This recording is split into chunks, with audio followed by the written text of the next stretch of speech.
शेर और लकड़हारा। गहरे जंगल में एक विशाल शेर रहता था।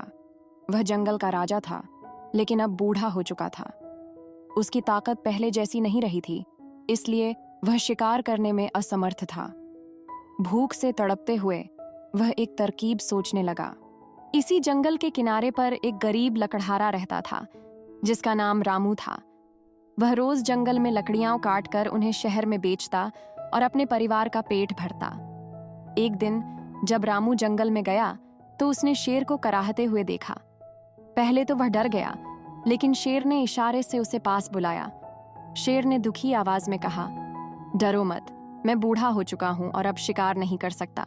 अगर तुम मेरी मदद करोगे तो मैं तुम्हें अमूल्य खजाने का रास्ता बता सकता हूं। रामू पहले तो हिचकिचाया, लेकिन उसे अपनी गरीबी याद आई। उसने शेर से पूछा, मुझे क्या करना होगा? शेर ने कहा, मैं भूखा हूं, तुम मुझे रोज खाने के लिए कुछ ला सकते हो? रामू दयालु था। उसने शेर की हालत देखकर रोज अपने हिस्से का थोड़ा थोड़ा खाना लाकर उसे खिलाना शुरू कर दिया। कुछ हफ्तों बाद शेर पूरी तरह से स्वस्थ हो गया।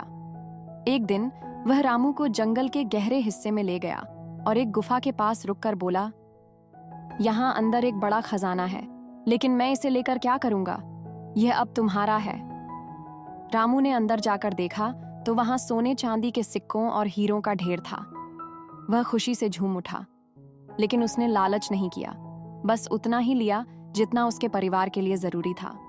वह शहर जाकर मेहनत से व्यापार करने लगा और धीरे धीरे अमीर बन गया। लेकिन उसने जंगल जाना और शेर को खाना देना कभी बंद नहीं किया। शेर और रामू की यह अनोखी दोस्ती पूरे गांव में प्रसिद्ध हो गई। सभी ने सीखा कि सच्ची दोस्ती और दया हमेशा फल देती है। शिक्षा, दूसरों की मदद करने से कभी नुकसान नहीं होता।